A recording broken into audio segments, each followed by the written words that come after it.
నమస్కారం. మన తెలుగు కథల లోగిలికి స్వాగతం. ఒక అడుగు తప్పు వేసినా మీరు శిలగా మారిపోతారు. ఒక చుక్క నీరు ఒంటిపై పడినా మీ ప్రాణాలు గాలిలో కలిసిపోతాయి. ఎటు చూసినా మాయా పొగమంచు, చుట్టూ భయంకరమైన రాక్షస కాపలా. అడుగు పెట్టడానికే గుండెలు వణికే ఆ మాయా సరస్సులోని బంగారు తామరను తీసుకురావడం సాధ్యమేనా? బలపరాక్రమాలున్న అన్నలు ఓడిపోయిన చోట ఒక సామాన్య రాకుమారుడు తన బుద్ధిబలంతో తను చేసిన చిన్న చిన్న సాయాలతో ఆ అసాధారణ సాహసాన్ని ఎలా పూర్తి చేశాడు? ఆ గండభేరుండ పక్షి తన రెక్కల మీద రాకుమారుని ఎలా కాపాడింది? ఈ రోజు మన కథలో సాహసం, త్యాగం మరియు వినయం కలిసిన ఒక అద్భుతమైన జానపద గాథను విందాం. ఇలాంటి మరిన్ని ఇంట్రెస్టింగ్ కథల కోసం ఇప్పుడే మన ఛానల్ని సబ్స్క్రైబ్ చేసుకోండి. ఇక ఏమాత్రం ఆలస్యం చేయకుండా ఆ మాయా సరస్సు రహస్యమేంటో చూద్దాం రండి. పూర్వం చంద్రపురి అనే రాజ్యాన్ని విక్రమసేనుడు అనే రాజు పరిపాలిస్తూ ఉండేవాడు. ఆయన పాలనలో ప్రజలందరూ సుఖసంతోషాలతో ఉండేవారు. విక్రమసేనుడికి 3 కుమారులు. పెద్దవాడు ప్రతాపుడు, రెండోవాడు ఉదయుడు, మూడోవాడు అజయ్. ప్రతాపుడు, ఉదయుడు యుద్ధ విద్యల్లో ఆరితేరినప్పటికీ వారిలో గర్వం ఎక్కువగా ఉండేది. కాని చిన్నవాడైన అజయ్ మాత్రం చాలా శాంత స్వభావి, బుద్ధిమంతుడు. పక్షులు, జంతువులన్నా అతనికి ఎంతో ప్రేమ. ఒకరోజు హఠాత్తుగా మహారాజు విక్రమసేనుడు స్పృహ తప్పి పడిపోయారు. రాజ్యంలోని వైద్యులందరూ వచ్చి చికిత్స చేసినా ఫలితం లేకపోయింది. రాజు పరిస్థితి విషమిస్తోంది అన్న వార్త విని కోటంతా విషాదంలో మునిగిపోయింది.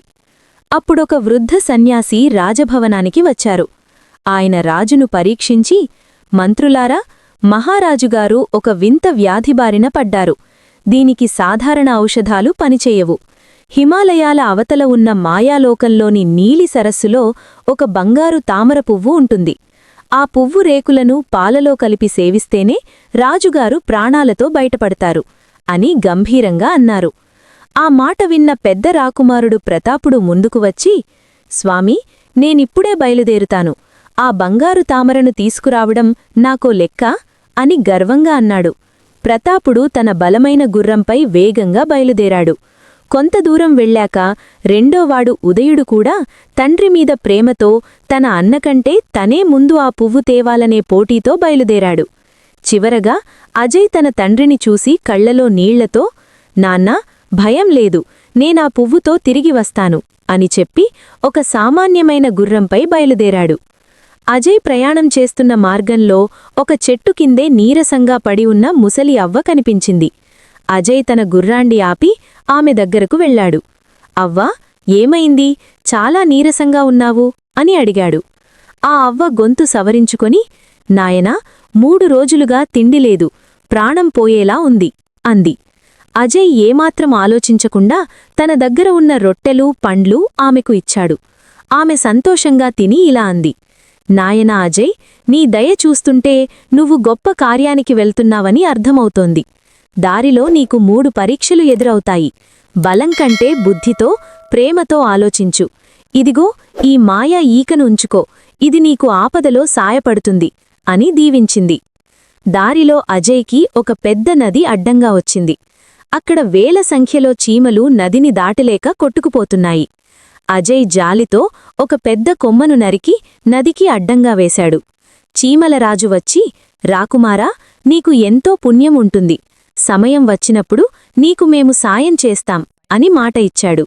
కొద్దిసేపటికి అజయ్కి ఒక గూడులో నుండి పక్షిపిల్లలు కిందపడటం కనిపించింది. ఒక పెద్ద పాము వాటిని తినడానికి వెళుతోంది. అజయ్ వెంటనే బాణంతో ఆ పామును చంపి పక్షిపిల్లలను గూడులో పెడుతుండగా తల్లి పక్షి అంటే గండభేరుండ పక్షి వచ్చింది. అది తన పిల్లలను కాపాడినందుకు కృతజ్ఞతగా, అజయ్, నీకు ఎప్పుడు అవసరమైనా నన్ను తలుచుకో, నేను రెక్కల మీద నిన్ను మోసుకెళ్తాను అని చెప్పింది. చివరికి అజయ్ నీలి సరస్సు వద్దకు చేరుకున్నాడు. అక్కడ అప్పటికే ప్రతాపుడు, ఉదయుడు రాతి విగ్రహాల్లా మారిపోయి ఉండటం చూసి అజయ్ షాక్ అయిపోయాడు. ఆ సరస్సు చుట్టూ భయంకరమైన మాయా పొగమంచు కమ్మి ఉంది. వెనుక నుండి ఒక భయంకరంగా మాటలు వినిపించాయి.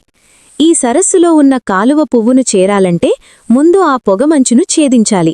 లేనిచో నీవు కూడా వీరిద్దరిలా రాయిగా మారిపోతావు. అజయ్ కొద్దిసేపు ఆలోచించాడు. వెంటనే అవ్వ ఇచ్చిన మాయా ఈకను తీసి కళ్లకు అద్దుకున్నాడు. ఆ ఈక నుండి వెలువడిన కాంతి ఆ మాయా మంచును పటాపంచం చేసింది. దారి స్పష్టంగా కనిపించింది. ఆ సరస్సు ముందు ఒక భయంకరమైన రాక్షసుడు నిలబడి గర్జిస్తున్నాడు. ఎవరు నువ్వు? ఇక్కడికి ఎందుకు వచ్చావు? నేను పెట్టే పరీక్షలో నీవు విజయం సాధిస్తేనే నీవు ముందుకు వెళ్ళగలవు, లేదంటే నాకు ఆహారమైపోతావు అని అరిచాడు. అజయ్ నిశ్చయంగా, నా తండ్రి ప్రాణాల కోసం నేను ఏ పరీక్షకైనా సిద్ధం అన్నాడు. ఇక్కడ రత్నాలు రాళ్లు పడి ఉన్నాయి చూసావు కదా, ఈ వేల రత్నాల మధ్య ఒకే ఒక్క తామర బీజం ఉంది. అది దొరికితే సరస్సులోకి దారి దొరుకుతుంది. సూర్యుడు అస్తమించేలోపు దాన్ని వెతకాలి, లేదంటే నువ్వు నాకు ఆహారమైపోతావు అని హేళనగా నవ్వాడు. అజయ్ కంగారు పడకుండా చీమలరాజును తలుచుకున్నాడు. అంతే, మరుక్షణమే కోట్లాది చీమలు అక్కడికి చేరుకున్నాయి. ప్రతి రాయిని, ప్రతి ఇసుక రేణువును వెతికి 10 నిమిషాల్లోనే ఆ చిన్న తామరబీజం అంటే విత్తనం ఏరి అజయ్ చేతిలో పెట్టాయి.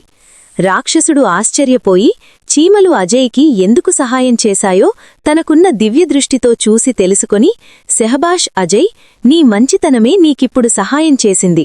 నీవు సరస్సులోకి వెళ్లడానికి ముందు నీకో విషయం చెబుతాను, జాగ్రత్తగా విను.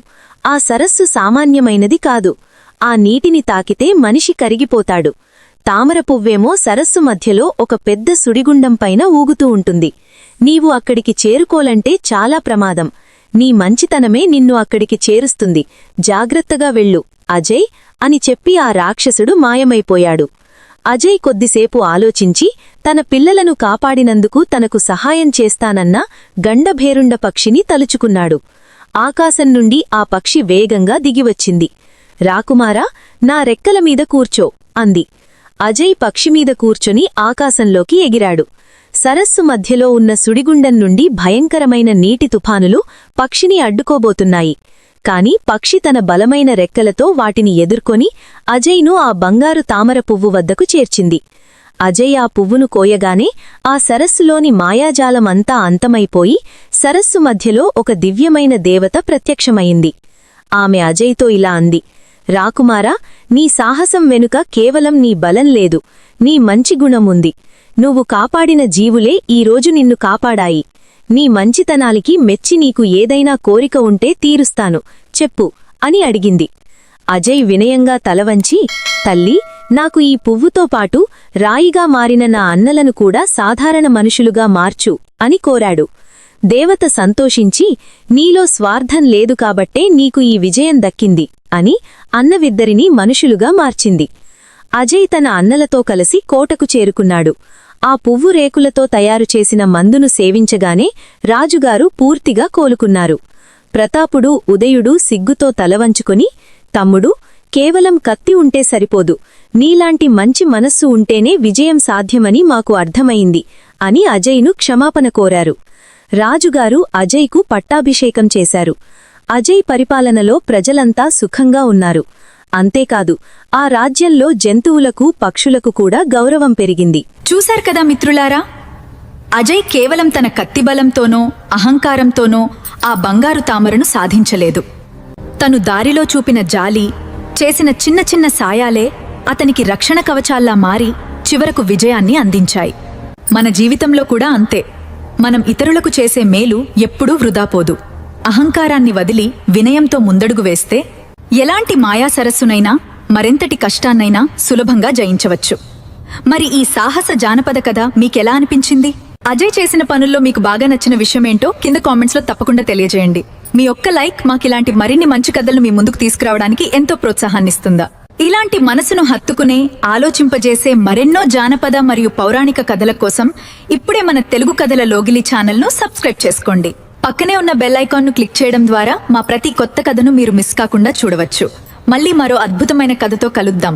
అంతవరకు సెలవు. ధన్యవాదాలు.